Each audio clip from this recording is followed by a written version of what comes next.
Sir ఇక 'Johnny master' గారి case విషయానికొస్తే వాళ్ళ భార్య అయేషా గారి పైన కూడా కేసు నమోదవబోతుంది. ఆమె కూడా అరెస్ట్ అవ్వబోతున్నారు. అంటే జూనియర్ డాన్స్‌ని వేధించారని చెప్పేసి ఒక కేసు పెట్టబోతున్నారు. దీంట్లో ఇంకిద్దరు కూడా అరెస్ట్ అవ్వబోతున్నారని వార్తలైతే వినిపిస్తున్నాయి సార్. మరి ఏంటి సార్ అది ఎటు వెళ్తుందంటారు? నా ఇనుమ నుండి ఈ సోషల్ మీడియా యువతలు ఏదో రాసేస్తా ఉంటది కానీ, హ్మ్. ఈ ఎందుకంటే వాడి పేరు, ఊరు ఎవరికి తెలీదు. హ్మ్. ఏదో జేఆర్‌కే అని పెడతాడు, ఎస్ఆర్‌కే అని పెడతాడు. ఏదో పెట్టేసి అయి కాదు గానీ, హ్మ్. ఆ అమ్మాయిని ఏ కారణం చేత అరెస్ట్ చేస్తారు? ఈ అమ్మాయి కంప్లెయింట్‌ని బట్టి అరెస్ట్ చేసేస్తారా? ఆ అమ్మాయి నన్ను వేధించింది. ఆ అమ్మాయి కూడా చెప్పింది. ఈ అమ్మాయి వచ్చి నాతోటి గొడవ పడింది. "నువ్వు మీ ఆయన్ని వదిలేసేయి. నేను పెళ్లి చేసుకోవాలి.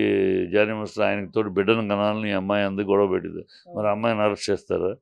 ఏదో అంటా ఉంటారు. ఆ అమ్మాయి 10 మాటలు ఇయన్నీ ఎంక్వైరీలో తేలుతాయి రేపు. కోర్టులో ఓకే. ఎంక్వైరీలో తేలితే కేసు కోర్టుకెళ్ళాలి కదా! హ్మ్. వెళ్ళినాక తేలుతాయి. ఇయన్నీ ఆ అమ్మాయి ఎంత బ్లాక్‌మెయిల్ చేసింది, ఎంత వాడుకుని ఇవాళ చేస్తది. She is an ఎక్స్‌ప్లాయిటర్. హ్మ్. ఆ అమ్మాయి డాన్స్ మాస్టర్‌ని ట్రాప్‌లో పడేసి, ఎందుకంటే ఒకడే ఎందుకు ఎక్స్‌ప్లాయిటర్ అని ఖచ్చితంగా బల్లగుద్ది చెప్తారు. She is an exploiter. Because ఆ అమ్మాయి రేప్ చేశారని 19లో చెప్తే, అప్పటికి ఆ అమ్మాయి వయసేంటి? అబద్ధం. హ్మ్. ఎందుకంటే అంతకుముందు 'ఢీ' ప్రోగ్రామ్‌లో ఆ అమ్మాయి చేసింది. 2017లోనే. ఆ 'ఢీ' ప్రోగ్రామ్‌లో చూసే ఈయన ఆ అమ్మాయిని భలే చేసి డాన్స్ అని రమ్మని అడిగాడు. సో, 'ఢీలో' ప్రోగ్రామ్‌లో చేయటం అంటే 18 ఏళ్ళు దాటితేనే అక్కడ రూల్. అవును. అది కపుల్స్ చేసే డాన్సు కనుక 18 ఏళ్ళు పైన మైనర్‌తోటి చేయకూడదు, మేజర్‌తో. సో, ఈ అమ్మాయి మేజర్ అని సంతకం పెట్టిందక్కడ. తను మేజర్ అని. ఎప్పుడు 2017లో. హ్మ్. 2017లో 18 ఏళ్ళు అయితే 2019లో 16 ఏళ్ళు ఎట్లా అవుతాయి? వయసు తగ్గదు కదా! హ్మ్. సో, అదొక పచ్చి అబద్ధం. ఆ అబద్ధం మరి ఆ అమ్మాయి డీని మోసం చేసిందా? ఎక్కువ వయసు చెప్పి. లేతే ఇప్పుడు ఇక్కడ మోసం చేస్తదా? అదొకటి తేలాలి. హ్మ్. తర్వాత రేప్ చేసాడన్న తర్వాత మరి దూరంగా ఉండాలి కదా! ఆయన వల్ల నాకు భయం. అప్పుడేమో ఆయన ఇంత మాస్టర్ కాదు 2019లో. Ordinary one of the upcoming dance master. అవును. ఇప్పుడు ఆయన డాన్స్ మాస్టరు అసోసియేషన్ అప్పుడేం కాదు. ఆయనకు భయపడ్డానంటలో అబద్ధం. హ్మ్. ఆ అర్థం లేదు. నువ్వు బయటికి చెప్పొచ్చు, ఎవరికైనా చెప్పొచ్చు. అప్పుడే పోలీసు సరే అన్నీ ఇవ్వకపోయినా మరి ఆయనతోటి ఎందుకు ప్రయాణం చేసావు 2024 దాకా? హ్మ్. ప్రయాణం మామూలుగా చేసావా? మామూలుగా ఆయన దగ్గర అసిస్టెంట్‌గా పనిచేస్తివి. ఆయన హీరోగా, నువ్వు హీరోయిన్‌గా ఒక సినిమా ముహూర్తం చేస్తివి. అవును. ఆయన పెళ్లి చేసుకుంటాను అని పెళ్ళాంతోటెళ్లి గొడవ చేస్తివి ఆయన భార్యతోటి. అయన్నీ ట్రావెల్ ఏంటి?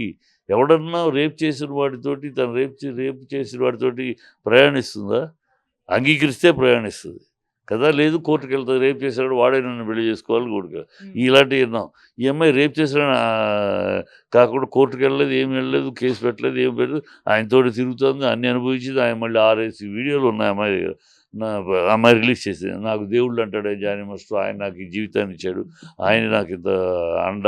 నాకు ఆయన దేవుడు అని చెప్పి ఆ అమ్మాయి ఉన్న వీడియోలు. అంటే ఇన్నాళ్ళు ఇలా సాగించి ఇవాళ సడెన్‌గా వెనక్కి తిరిగి యూ టర్న్ చేసిందంటే ఎక్కడో ఎవరో వెనకాల ఏదో ఉంది. లేతే ఈ అమ్మాయి ఆశించింది దొరకలేదా? ఆశించింది ఇవ్వనన్నాడు అతను. ఇల్లు అడిగిందా? ఆస్తి అడిగిందా? డబ్బులు అడిగి ఏమి ఇవ్వనన్నాడు. హ్మ్. ఇవ్వనంటే ఇది ఎదురు తిరిగిందా? ఇయన్నీ ఇట్లా ఉన్నాయి. ఎక్స్‌ప్లాయిటేషన్ చేయడానికి ప్రయత్నించింది. అది దొరకలేదు. కనుక ఇక ఇలాగూ తిప్పే ఆధారాలు లేవు, ఏమీ లేవు. ఇప్పుడు రేప్ చేసాడు 2019లో ఏం ఆధారం? టెస్ట్ తీస్తే కూడా ఇప్పుడు మెడికల్ టెస్ట్ ఆ అమ్మాయిని రేప్ చేసి ప్రూవ్ చేయండని అడగటానికి కూడా 4 ఏళ్ల తర్వాత ఏ రిపోర్ట్ వస్తది? మెడికల్‌కి ఏమి రాదు. అవును. సో, ఆధారాలు కూడా దొరకని ఒక విధానంతో కేసు. ఇదంతా కూడా ట్రాప్ ఎవరో వెనకాల నుండి చేస్తున్నారు. ఆ హ్మ్. ఎవరో అనేది రాజకీయం అది. ఓకే. సార్ 'పుష్ప 2' సెట్‌లో 'జానీ మాస్టర్' వచ్చి ఆ అమ్మాయితో గొడవ పెట్టుకున్నాడు. అప్పుడు సుకుమార్ గారొచ్చి దీన్ని డీల్ చేశారు. మళ్ళీ 'విశ్వక్సేన్' గారి ఒక సినిమా దాంట్లో కూడా ఇతను వచ్చి కొట్టాడు ఆ అమ్మాయి అని చెప్పేసని కూడా ఇప్పుడు ఈ 2 న్యూస్‌లు బయటకొచ్చేసాయి సార్. మరి ఇవి జరిగుంటాయంటారా? జరిగి ఉండొచ్చు. ఇప్పుడు వాళ్ళిద్దరూ ఒకళ్ళనొకళ్ళు ప్రేమించుకున్నారు. ఒకళ్ళనొకళ్ళు లవ్ చేసుకుంటున్నారు. హ్మ్. ఒకళ్ళనొకళ్ళు కలిసి జీవిస్తున్నారు. మధ్యలో భార్యాభర్తల మధ్య లవర్స్ ఫైట్ ఉంటది. భార్యాభర్తలు ఉంటది. లవర్స్ మధ్య కోపాలు ఇయి ఉంటాయి. హ్మ్. ఆయన వాళ్ళిద్దరి మధ్య తేడా ఉండొచ్చు. తేడా మామూలుగా అభిప్రాయ భేదాలు ఉండొచ్చు. హ్మ్. ఎందుకొచ్చింది అప్పుడు ఈ అమ్మాయి ఏమడిగితే ఆయన ఏది కాదన్నాడు. సో, అయన్నీ వేరు. అయన్నీ పర్సనల్‌గా లవర్స్ మధ్య రకరకాల లవర్స్ మధ్య అనేక గొడవలొస్తాయి. అనేక కాంప్రమైజ్‌లవుతాయి వేరు. దానికిను ఆయన 19లో రేప్ చేసాడని దానికి సంబంధం ఏంటి? అవును. 19లో రేప్ చేస్తే అసలు నువ్వెలా ఆయనతోటి ప్రయాణం చేసావు? సో, ఇది టోటల్ డొల్ల. హ్మ్. వినటానికి ఏ అమ్మాయి కూడా రేప్ చేసిన వాడితోటి మళ్ళీ అడుగెయ్యదు. ఈ అడుగు మళ్ళీ వాడితోటి ఎయ్యదు. వాడి మొహం కనపడితే కాండ్రించి ఉమ్మొస్తది. చెప్పు తీసి కొడతది మళ్ళీ దగ్గరికొస్తది తప్పితే, ఏ అమ్మాయి చెయ్యదు. నువ్వు కంప్లైంట్ ఇవ్వచ్చు. కంప్లైంట్ ఇవ్వడానికి భయం ఏముంది? భయం భయం అని పిచ్చి మాట చెప్తే 2018లోనే ఇండస్ట్రీలో ఒక కమిటీ ఏర్పాటు చేశారు. కమిటీ ఏర్పాటు చేసి ఫిల్మ్ ఛాంబర్‌లో ఒక బాక్స్ పెట్టారు. మీరు సీల్డ్ కవర్ ఇయ్యండి. ఎవరైనా సరే జరిగింది అన్యాయం అంటే సీల్డ్ కవర్ ఇయ్యండి. సీల్డ్ కవర్‌లో మ్యాటర్ రాసేయండి. మీ పేరు గాని, ఇంకోటి గాని బయటికి రాకుండా ఎవరు ఈ కంప్లెయింట్ చేసింది కూడా బయటికి రాకుండా చూసుకునే పూచి మాది అని హామీ ఇచ్చింది ఫిల్మ్ ఛాంబర్. ఫిల్మ్ ఛాంబర్ అంటే హెడ్ ఆఫ్ ది ఇండస్ట్రీ.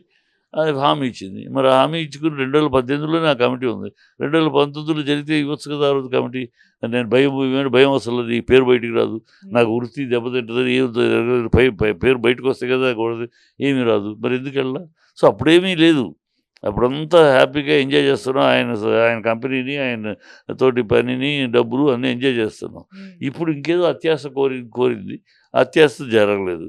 దాంతోటి అంతే తప్పితే క్లియర్ కనపడుతుంది. ఆ లైను అమ్మాయి స్టడీ చేస్తే, అమ్మాయి చెప్పిన విషయాలను స్టడీ చేస్తే ఖచ్చితంగా ఇది ఒక black mailing game, exploiting game. Sir ఆ అమ్మాయికి అల్లు అర్జున్ గారు అంటే ఒక అవకాశం ఇస్తున్నారు 'గీత ఆర్ట్స్‌లో' అండ్ తన సినిమాల్లో వచ్చే సినిమాలన్నిటిలో కూడా అమ్మాయిని పెట్టుకుంటామని చెప్పేసి ఒక హామీ ఇచ్చారు. దాని పట్ల జానీ మాస్టర్ గారి వైఫ్ కూడా రియాక్ట్ అయ్యారు. నేను బాధితురాలినే, నేను విక్టిమ్‌నే. అల్లు అర్జున్ గారు నాకు కూడా హెల్ప్ చేయాలని చెప్పేసి ఆమె కోరారు సార్. మరి దీన్ని ఏ విధంగా చూస్తారు? కరెక్ట్. అమ్మాయి కోరటంలో చాలా న్యాయం ఉంది. హ్మ్. ఇప్పుడు అల్లు అర్జున్ సడన్‌గా దూకేసి ఆ అమ్మాయిలు నిజాయితీ ఆ అమ్మాయిది నిజము, జానీ మాస్టర్ తప్పు అన్నట్టు తప్పది. తొందరపడి ఇంకా పోలీస్ ఇన్వెస్టిగేషన్ జరగలేదు.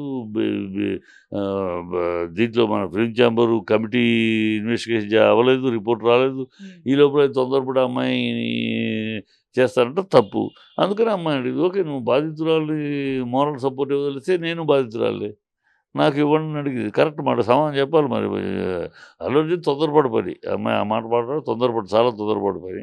ఆ తొందరపాటు వల్ల ఇప్పుడు వీళ్ళు పవన్ కళ్యాణ్ ఫ్యాన్స్ అల్లు అర్జున్‌ని ట్రోల్ చేస్తున్నారు. పవన్ కళ్యాణ్ మనిషి కనుక జానీ మాస్టర్ అందుకే దూకాడని. ఎందుకు అనవసరం కదా! ఇయన్నీ లేనిపోని దారిన పోయే పెంటని మొహం మీద చల్లుకున్నట్టు ఉంటుంది. అల్లు అర్జున్ చేసిన దౌర్భాగ్య తప్పుడు పని అది. ఈ ఇష్యూ బయటకొచ్చినప్పుడు సార్ దాదాపు 2, 3 వెర్షన్‌లయితే వినిపించాయి. ఒకటి కొంతమందేమో లవ్ జిహాద్ అనే పేరు తీశారు. ఇంకొంతమంది పొలిటికల్‌గా జానీ మాస్టర్‌ని దెబ్బతీసేందుకు ఈ ఇష్యూ అని చెప్పేసారు. ఆ తర్వాత అమ్మాయి వెర్షన్ అంటే సినిమా పరంగా ఇటువంటి వేధింపులుంటాయని చెప్పేసి ఆ అమ్మాయి వెర్షన్. సో ఏ రకంగా చూడొచ్చంటారు? ఇది లవ్ జిహాద్ అని పిచ్చి మాటమ్మా. లవ్ జిహాద్ అనే దానికి అర్థం తెలియకుండా ఏదో దేనికి లవ్ జిహాద్ అని వాడేట బీజేపీ వాళ్ళు వాళ్ళకి తెలిసిన పదాలు 2, 3 పదాలు అదే జై శ్రీరాము, లవ్ జిహాదు. ఇది చెప్తే వాళ్ళు మా బుద్ధి జ్ఞానం లేకుండా ఏదో మాట్లాడేస్తూ ఉంటారు. లవ్ జిహాద్ దానికి దీనికి సంబంధం ఏంటి? అమ్మాయి నేను పెళ్లి చేసుకోవాలంటాను, నువ్వు తప్పుకో, మేమిద్దరం పెళ్లి చేసుకొని ఆయనకు బిడ్డలు కనాలి అంది. సో ఆ అమ్మాయి ఎక్స్పీరియన్సు నేను మా మతం మారితేనే పెళ్ళి. ఆ అమ్మాయి సుమలత ఇవాళ ఆయేష అయ్యింది. మతం మారినాకే ఇద్దరు ఒకటయ్యారు. సో మతం మారితే ఇక్కడ నువ్వు నేనేం చేయలేను. మీరిద్దరు పెళ్లి చేసుకుంటారంటే నేనేం చేయలేను. మా మతంలో అభ్యంతరం లేదు. అది భార్య ఉండగానే ఇంకో పెళ్లి చేసుకో అభ్యంతరం లేదు. కానీ నేనేమి చేయలేను. కాకపోతే నువ్వు కూడా పెళ్లి చేసుకోవాలంటే కుదరదు. నువ్వు ముస్లింగా మారితేనే పెళ్లి లేకపోతే కుదరదు. ఎందుకంటే తన జీవితంలో తన అనుభవం చెప్పింది. ఇది లవ్ జిహాద్ ఎట్లా అవుద్ది? లవ్ జిహాద్ అంటే బలవంతంగా తీసుకెళ్ళి పెళ్లి చేసుకుని ఆమెను చంపేసో లేకపోతే కొడుకు అమ్మేసో ఇలా చేసినప్పుడు లవ్ జిహాద్. పరాయి మతస్థుల్ని అలా లేకపోతే ఐఎస్ఐలోకి మార్చడము అది లవ్ జిహాద్. లవ్ చేసి జిహాద్ అంటే ఏంటి? ఆ జిహాద్‌లోకి తీసుకెళ్ళటం. అది లవ్ జిహాద్. ఇది లవ్ జిహాద్ ఎందుకో బుద్ధి లేని ఏమి విచక్షణ లేకుండా ఏదో నోటికొచ్చింది మాట్లాడటం బుద్ధి లేని మాటలయ్యి. అప్పుడు లవ్ జిహాద్ అనేది ఒట్టి మాట, తప్పుడు మాట. ఇప్పుడు ఆ అమ్మాయి అంది నువ్వు ఇవాళ మాట్లాడే బదులు ఇన్ని సంవత్సరాలు ఏం చేసావని అడుగుతున్నా. 2019లో రేపు జరిగితే ఆ రోజే నువ్వు ఫిల్మ్ ఛాంబర్‌లో ఎవరు నీ అడ్రస్, పేరు, ఊరు తెలియకుండా కాపాడుతామని హామీ ఇచ్చింది ఇండస్ట్రీ. అప్పుడు ఇండస్ట్రీలోకి నువ్వు కంప్లెయింట్ ఇచ్చి ఉండొచ్చు. 20 ఇవ్వచ్చు, 21 ఇవ్వచ్చు, 22 ఇవ్వచ్చు, 23 ఇవ్వచ్చు, 24 దాకా 5 ఏళ్ళు ఆయనతోటి ట్రావెల్ చేసి ఆయనతోటి దేవుడు రాముడు అని చెప్పి ఇప్పుడు మాట్లాడటంలో ఇప్పుడు ఇండస్ట్రీలో అంటే ఇండస్ట్రీలో సక్సెస్ అయిన వాళ్ళందరూ పక్కన బెడ్‌లో పడుకుంటే అయ్యారా? నీకు చేత కాకపోతే నువ్వు సక్సెస్ కాకపోతే ఇంకోళ్ళు అందువల్ల అయ్యారు అనుకుంటే ఎట్లా? బుద్ధి తక్కువ మాటలు. చాలామంది మాట్లాడతారు ఏదో ఈ ఇండస్ట్రీలో పడుకుంటే ఎన్నో సంవత్సరాలు ఇండస్ట్రీలో చెడిన వాళ్ళని జారదీస్తుంది ఇక్కడ ఇండస్ట్రీ. ఇండస్ట్రీ తనకు తానే ఎవరిని జడపదు. చెడేవాళ్ళు వాళ్ళొచ్చి వాళ్ళంతట వాళ్ళు చెడతారు. ఏ వ్యామోహంలోనో ఏ గ్లామర్లోనో పడి వాళ్ళు చెడతారు. కానీ ఇక్కడ వచ్చి ఈ పడుకుంటే వీళ్ళకన్నా అప్సరసలు దొరుకుతారు. కోట్లు పెట్టి సినిమా తీస్తా ఈ మొహాల కోసం ఎవరికి ఏ రోగం ఉందో కూడా తెలియని మొహాల కోసం అని ఎవడో ఎగబడ్డు కదా. ఇవన్నీ పిచ్చి మాటలు. పడుకున్నాడు ఇక హీరోయిన్ పెద్ద సక్సెస్ అయిందంటే ఇప్పుడు శ్రీలీల 10 మంది దగ్గర పడుకుంటే హీరోయిన్ అయిందా? సౌందర్య నేను తీసుకొచ్చిన సౌందర్య 10 మంది దగ్గర పడుకుంటే టాప్ హీరోయిన్ అయిందా? రమ్యకృష్ణ ఒక పెద్ద రామస్వామి పెద్ద ఆయన మేనకోళ్ళు ఇండస్ట్రీలో ఆల్రెడీ ఒక పెద్ద ఫేజ్ ఆయన మేనకోళ్ళుగా వచ్చింది. ఆ అమ్మాయి 10 మంది దగ్గర పడుకుంటే పెద్ద హీరోయిన్ అయింది. చిల్లర మాటలు, చీప్ మాటలు. మీరు ఫెయిల్ అయితే అయ్యి ఉండొచ్చు. ఫెయిల్ అయిన వాళ్ళు మాట్లాడే మాటలు. ఎంతోమంది ఇండస్ట్రీ పేర్లు చెప్తే సిగ్గు చచ్చిపోద్ది.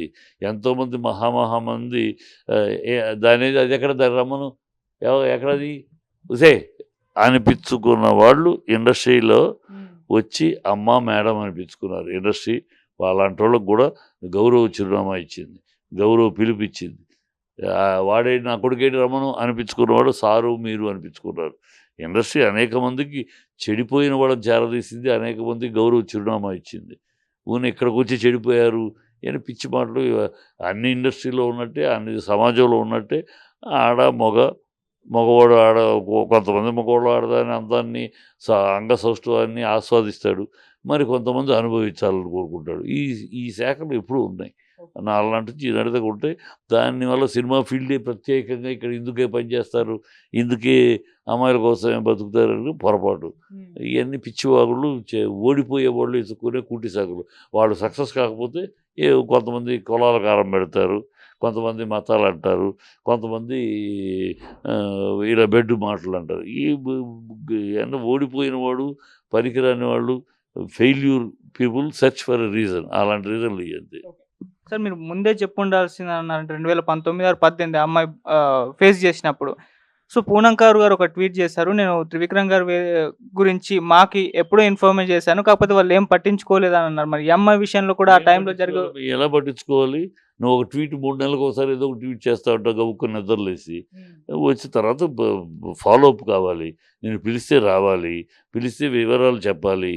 నువ్వు ఏదైనా చెప్తే ఈ సందర్భం జరిగింది, ఇలా జరిగింది, అలా జరిగింది, ఊరిని బ్లైండ్గా ఆయన చేయబట్టుకున్నాడు అంటే కుదరదు కదా. దాని మీద పెట్టి కేసు పెట్టలేం కదా. She has not complaint, she has given information.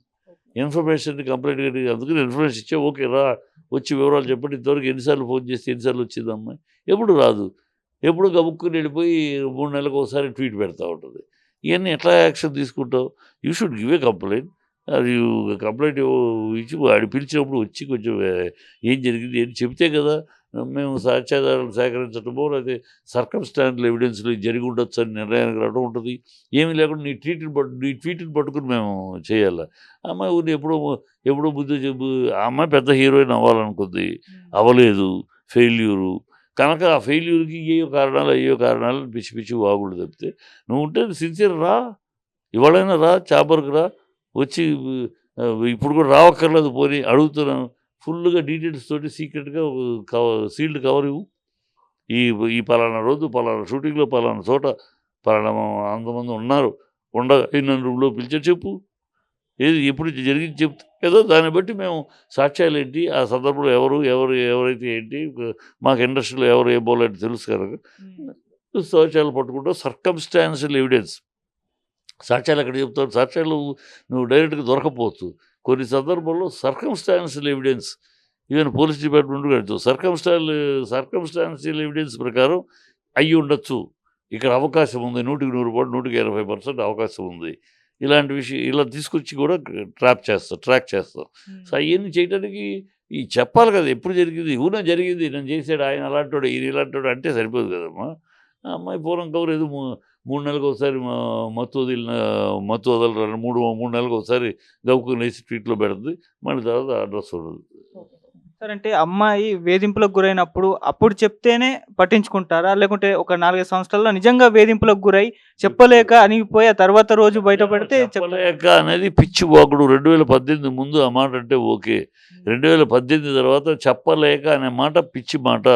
ఎందుకంటే ఛాంబర్లో బాక్స్ ఉంది, మీ పేరు బయటికి రావని ఫిలిం ఛాంబర్ హామీ ఇచ్చింది. ఫిలిం ఛాంబర్ అంటే ఇండస్ట్రీ మొత్తానికి హెడ్. అది ఫిలిం ఛాంబర్ హామీ ఇచ్చింది, మీ పేరు బయటికి రాదు, మీరు సీల్డ్ కవర్లో మీరు ఎవరు ఏం జరిగింది చెప్పండి అన్న. ఇంకా దానికి భయం ఏంటి ఇంకా? నీ పేరు కూడా బయట రాను, నువ్వు భయపడాల్సిన అవసరం ఉంది. గాలి మాట సోళ్ళు కబుర్లు. నాకు భయం వేసింది, నా కెరీర్ ఏమన్నా అయిపోద్ది. ఎందుకవుద్ది? నీ పేరు కూడా బయట రానప్పుడు కెరీర్ ఏముంది? ఇవన్నీ కుంటి సాకులు. ఏదో బురద చల్లేయటం, ఆ తర్వాత దానికి ఏదో సాకులు చెప్పటం. ఏనే మన వాళ్ళేమో ఆడపిల్ల కదండి, ఆడపిల్ల బయటకు వచ్చి ఎలా చెబుతుందండి? ఎందుకు చెప్పదు? ఇలా కూడా చెప్పకపోతే ఇంకా జరగనట్టే లెక్క. ఈయనకి ఇంత సేఫ్టీ ఇస్తే కూడా చెప్పకపోతే ఇంక నువ్వు ఊరినే బ్లాక్‌మెయిలింగ్ చెప్తే ఇంకోటి కాదు అని అర్థమైపోతుంది. ఉంటే నిజమే చెప్తావు కదా వచ్చి. ఇంత సేఫ్టీ నీకు ఇచ్చినాక కూడా.